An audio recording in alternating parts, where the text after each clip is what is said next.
ഇന്നലെ ഒരമ്മ വിളിച്ചിരുന്നു. ചില സങ്കടങ്ങൾ പങ്കുവെക്കാനും സംശയങ്ങൾ ചോദിക്കാനുമായിരുന്നു അവർ വിളിച്ചിരുന്നത്. ഭാര്യയും ഭർത്താവും ഉന്നത വിദ്യാഭ്യാസം നേടിയവർ. ഭാര്യ ഹൈസ്കൂൾ ടീച്ചർ, ഭർത്താവ് മെഡിക്കൽ റപ്പ്. കുട്ടികൾ രണ്ടാണും ഒരു പെണ്ണും. ആൺകുട്ടികൾ 8ലും 10ലും പഠിക്കുന്നു, പെൺകുട്ടി 6ാം ക്ലാസ്സിലും. ഭർത്താവിന്റെ പ്രായമായ അച്ഛനും അമ്മയും വീട്ടിലുണ്ട്.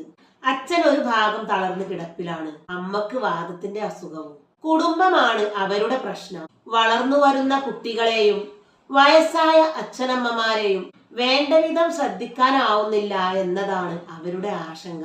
ആ ആധി കൂടി വന്ന് വലിയൊരു വ്യാധിയായി മാറിയിരിക്കുന്നു. ഏതു നേരവും അവർക്ക് ടെൻഷനാണ്. വീട്ടിലിരിക്കുമ്പോൾ സ്കൂളിനെ കുറിച്ച്, സ്കൂളിലാവുമ്പോൾ ചിന്ത മുഴുവനും വീടിനെ ചുറ്റിപ്പറ്റി. ടെൻഷൻ വർദ്ധിച്ചു വന്ന് ഇപ്പോൾ ഡിപ്രഷൻ ആയിരിക്കുന്നു. അവർക്ക് സ്കൂളിൽ ഒരുപാട് പണിയുണ്ട്. ടീച്ചർ ജോലി ഇപ്പോൾ പണ്ടത്തെ മാതിരിയല്ലല്ലോ. ഇനി വീട്ടിൽ വന്നാലോ, അവിടെയുമുണ്ട് 70 പണികൾ അവരെ കാത്തിരിക്കുന്നു. വീട്ടുജോലി സ്ത്രീകൾക്കായി സംവരണം ചെയ്യപ്പെട്ടതാണല്ലോ.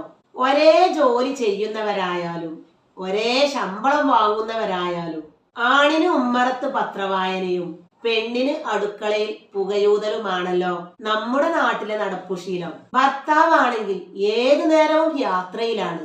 രാവിലെ ഇറങ്ങിയാൽ തിരിച്ചെത്തുന്നത് രാത്രിയിൽ. മുക്കിന് ഡോക്ടർമാരും ആശുപത്രികളുമായപ്പോൾ മെഡിക്കൽ റപ്പുകളുടെ ഓട്ടത്തിനും വേഗം കൂടി. പുറമെ ടാർജറ്റ് എന്ന കമ്പനികളുടെ ആർത്തിക്കിരയാവുന്നതും ഇവർ തന്നെ. സ്കൂളിൽ നിന്ന് ഒരുവിധം രക്ഷപ്പെട്ട് വീട്ടിലെത്തുന്ന ആ ടീച്ചറെ കാത്തിരിക്കുന്നത് പന്തം കൊളുത്തി പടയാണ്. ആൺകുട്ടികൾ രണ്ടും ഒരേ സ്കൂളിലാണ് പഠിക്കുന്നതെങ്കിൽ പെൺകുട്ടി പഠിക്കുന്നത് മറ്റൊരു സ്കൂളിലാണ്. അതും ഒരു തലവേദന തന്നെ. ആൺകുട്ടികളുടെ തമ്മിൽ തല്ല് തീർക്കണം, ഇളയവളുടെ മാഞ്ഞാളം മാറ്റണം, എന്നിട്ട് അവർക്കൊക്കെ 4 അക്ഷരം പറഞ്ഞു കൊടുക്കണം, വയസ്സായവരുടെ കാര്യങ്ങൾ നോക്കണം, പുറമെ സ്വന്തം സ്കൂളിലെ വർക്കുകൾ ചെയ്യണം. ഇതെല്ലാം കഴിഞ്ഞിട്ട് വേണം അടുക്കളയുമായി യുദ്ധം ചെയ്യാൻ.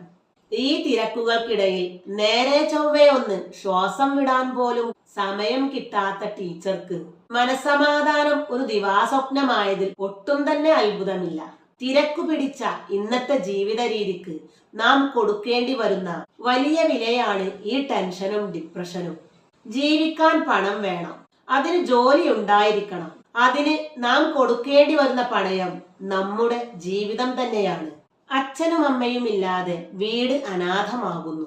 സ്വസ്ഥമായ കുടുംബജീവിതം അവർക്ക് അന്യമാകുന്നു. വീടിനും തൊഴിലിനുമിടയിൽ ബാലൻസ് ചെയ്യാൻ കഴിയാതെ വരുമ്പോൾ ബാക്കിയുള്ള മനസ്സമാധാനം കൂടി നമുക്ക് നഷ്ടമാവുന്നു. ഭാര്യക്ക് ഭർത്താവിനെയോ മക്കളെയോ അച്ഛനമ്മമാരെയോ ശ്രദ്ധിക്കാൻ കഴിയുന്നില്ല. ഭർത്താവിനോ അവരോടൊക്കെയുള്ള തന്റെ ബാധ്യതകൾ നിറവേറ്റാനും ആർക്കും പരാതി ഒഴിഞ്ഞ നേരമില്ല.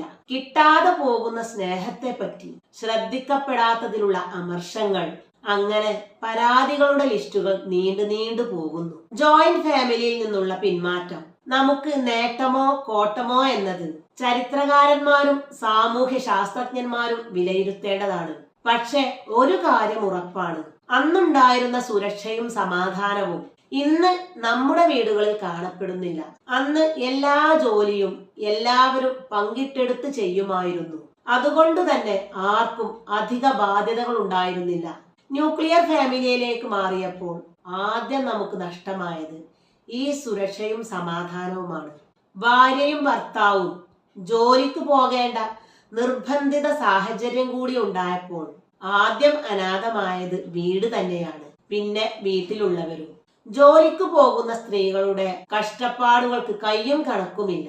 കുടുംബ ബജറ്റിന്റെ താളം തെറ്റാതിരിക്കാൻ വേണ്ടി അവർ ജോലിക്ക് പോകാൻ നിർബന്ധിതരാകുന്നു. ജോലിസ്ഥലത്തെ പീഡനങ്ങൾ, മറ്റ് ദുരനുഭവങ്ങൾ എന്നിവ വീട്ടിലുള്ളവരോട് ഷെയർ ചെയ്യാൻ കഴിയാതെ അവർ സ്വയം സഹിക്കേണ്ടി വരുന്നു. ഇനി വീട്ടിലും സ്ഥിതി അത്ര മെച്ചമല്ല. ഒരു ഭാഗത്ത് കുന്നുകൂടുന്ന ബാധ്യതകൾ, ഉത്തരവാദിത്വങ്ങൾ, മറുഭാഗത്ത് തളർത്തുന്ന മാനസിക ശാരീരിക പരാധീനതകൾ. ഇതിന് രണ്ടിനുമിടയിലുള്ള നെട്ടോട്ടമാണ് ആധുനിക ഇന്ത്യൻ സ്ത്രീയുടെ ഇന്നത്തെ ചിത്രം. ഇങ്ങനെ എല്ലാ നിലക്കുമുള്ള മാനസിക സംഘർഷങ്ങൾ ബേൺഔട്ട് എന്ന അവസ്ഥയിലേക്ക് അവരെ വലിച്ചെറിയുന്നു. സങ്കടം, അസ്വസ്ഥത, ഡിപ്രഷൻ, ഉറക്കമില്ലായ്മ എന്നിവയാണ് ഇതിന്റെ പ്രധാന ലക്ഷണങ്ങൾ. പ്രമേഹം, ഉയർന്ന രക്തസമ്മർദ്ദം, ഹാർട്ട് ഡിസീസസ് എന്നിവയും വൈകാതെ പിടികൂടും. ചുരുക്കത്തിൽ പേരിന്റെ അർത്ഥം പോലെ തന്നെ ചുട്ടുപൊള്ളുന്ന അവസ്ഥ. ജീവിത സാഹചര്യങ്ങളിൽ മാറ്റം വന്നാലല്ലാതെ ഇതിനൊരു പ്രതിവിധിയില്ല. മന്ത്രം കൊണ്ടോ മരുന്നുകൊണ്ടോ മാറേണ്ട അസുഖമല്ല ഇത്. മാറേണ്ടത് സാമൂഹ്യ അവസ്ഥയാണ്, മൊത്തം വ്യവസ്ഥിതിയാണ്. നമുക്ക് ചുറ്റുമുള്ള ചുട്ടുപൊള്ളുന്ന പെൺമനസ്സുകൾക്ക് വേണ്ടി നമുക്ക് പ്രാർത്ഥിക്കാം.